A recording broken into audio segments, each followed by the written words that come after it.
Then the fifth angel sounded, and I saw a star fallen from heaven to the earth. To him was given the key to the bottomless pit. And he opened the bottomless pit, and smoke arose out of the pit, like smoke of a great furnace. So the sun and the air were darkened because of the smoke of the pit.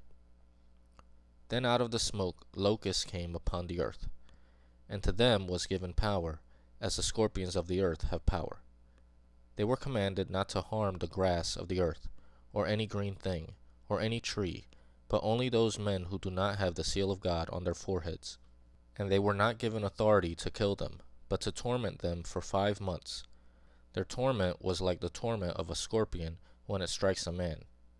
In those days men will seek death, and will not find it. They will desire to die, and death will flee from them. The shape of the locusts was like horses prepared for battle. On their heads were crowns of something like gold, and their faces were like the faces of men.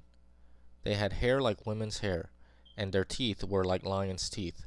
And they had breastplates like breastplates of iron, and the sound of their wings was like the sound of chariots with many horses running into battle. They had tails like scorpions, and there were stings in their tails. Their power was to hurt men 5 months. And they had as king over them the angel of the bottomless pit, whose name in Hebrew is Abaddon, but in Greek he has the name Apollyon. One woe is past. Behold, still 2 more woes are coming after these things. So now the fifth angel sounds his trumpet, and it says a star falls from heaven to the earth, and to him was given the key to the bottomless pit.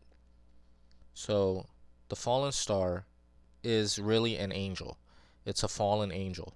If we see in Revelation 1 verse 20, it says that the 7 stars are the angels of the 7 churches. So there's a correlation between stars and angels. So the symbolism is that a star fallen from heaven, this is a fallen angel. A fallen angel is an angel in heaven that rebelled against God. When Satan rebelled against God, he brought with him angels that followed him. And all the angels that followed Satan are called fallen angels. They have all rebelled against God, and they are no longer allowed in heaven. So that's why they're called fallen angels, because they fell from heaven. Heaven is the high place, and earth is the low place. So an angel has fallen from the high place, which is heaven. So a fallen angel is an angel that rebelled against God. So this fallen angel has the key to the bottomless pit. And the bottomless pit is a place where it's a holding place. We see at the end of Revelation that Satan is locked away in the same bottomless pit later on. But in the bottomless pit now, there is already someone in there who is called Abaddon.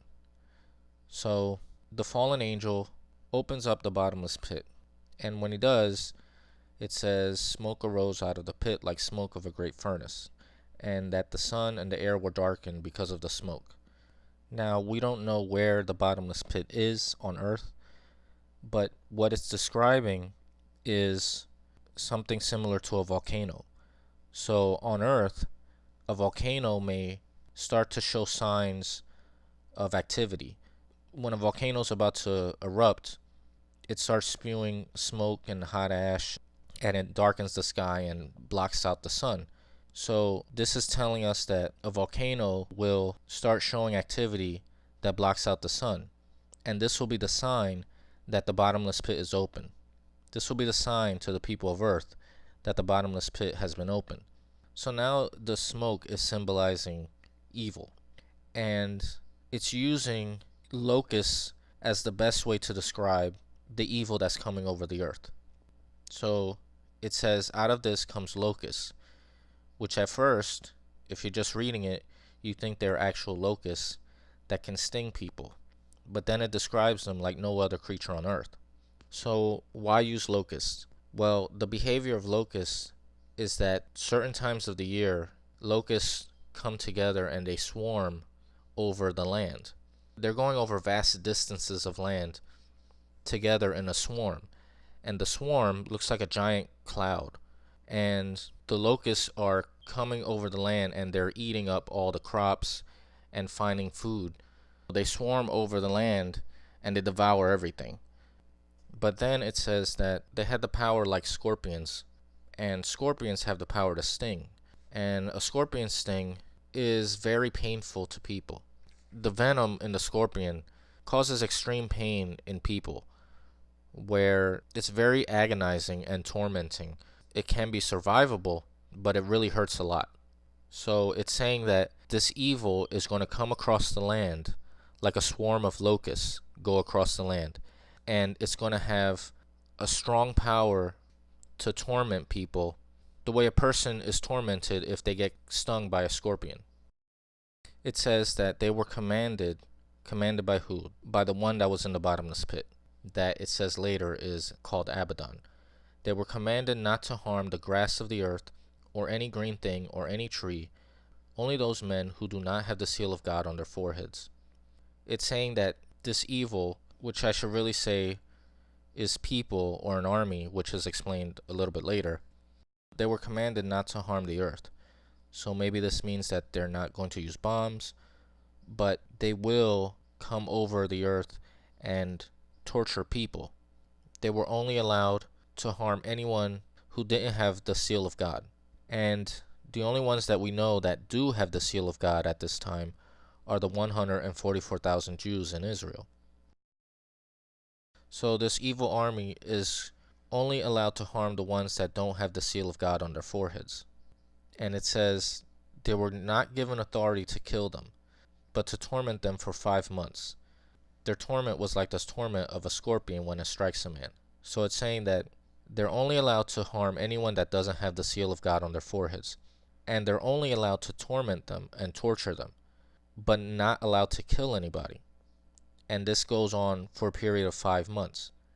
And the torture of this group or this evil army that goes over the land will be a very painful trauma for people. It will be so strong that people will want to die or kill themselves, because it says, in those days men will seek death and will not find it. They will desire to die, and death will flee from them. We know that death is an actual being, and we saw it in Exodus when the Jews were leaving Egypt and they had to put the lamb's blood over their doorposts so that way death can pass them by. That's why they had the holiday of Passover. That was death passing them over, because the blood of the lamb protected them from death. And we also see that when the first 4 seals were opened, was a pale green horse which had death riding on it and Hades following behind him. So when it says that death will flee them, it may mean that if they even try to kill themselves, it won't work. And this will be over a period of 5 months. So maybe after the 5 months are over, death returns. They may die because of the injuries that they inflicted upon themselves. But during the 5 months of this time, people will not be able to die. They will be tortured, but there will be no death for these people. This will be a period of torment and suffering for the people that do not have God's seal on their forehead. So why do I say that it's an army of people, an evil army of people? Because now it's saying in verse 7, it's describing what the locusts look like. And it says that the shape of the locusts was like horses prepared for battle. On their heads were crowns of something like gold, and their faces were like the faces of men. So this is describing men or people that are ready for battle. And why do I say this? It's because of the symbolism that's being used. The horses are symbolic because in ancient times, horses were used for battle. Horses were the main means of transportation and movement in battle. And especially in the Middle East, even still to this day, the Muslims use horses in battle. So horses represent transportation, or the vehicles that the people used in war. Then it says on their heads were crowns of something like gold. The crowns represent authority, or authority over a nation or a kingdom. But it says something like gold. The crowns were something like gold. So it's not true gold, it's like a fake gold. So it's saying that the crowns that were something like gold represent a false authority, and they're swarming over nations, over the land. So this is a false authority over nations, where they're going to claim that they have the right to do this, or they're going to claim that they are going to rule over the lands that they conquer or overtake.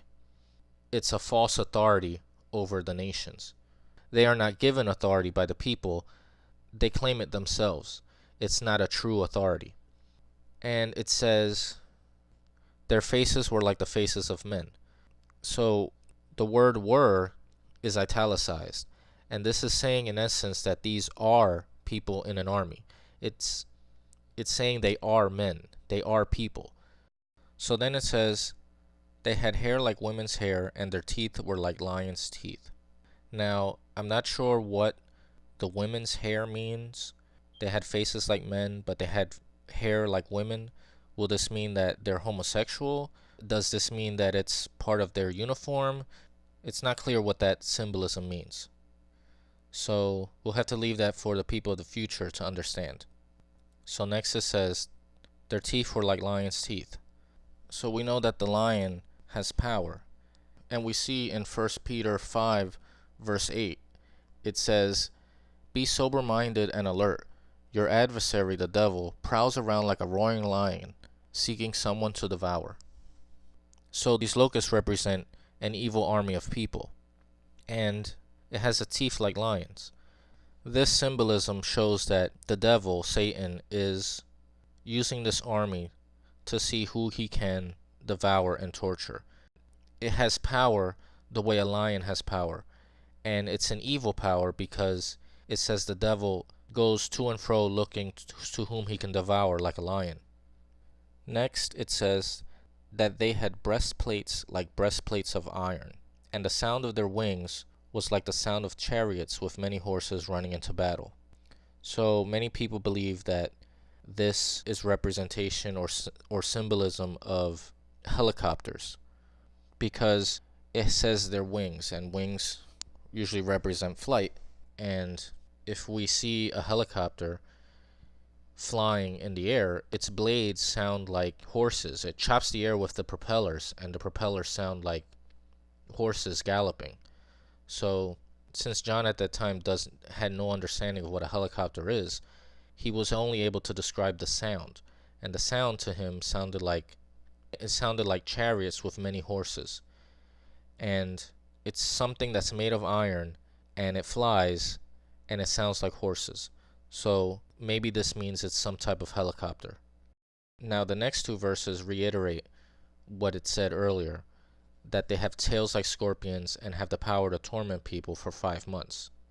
But it says that as the king over them, the one that's influencing them or tempting them to do this, to go over the land and to torment people, is a spirit or a fallen angel, which we should call a demon, is someone called Baddon, or in Greek his name is Apollyon.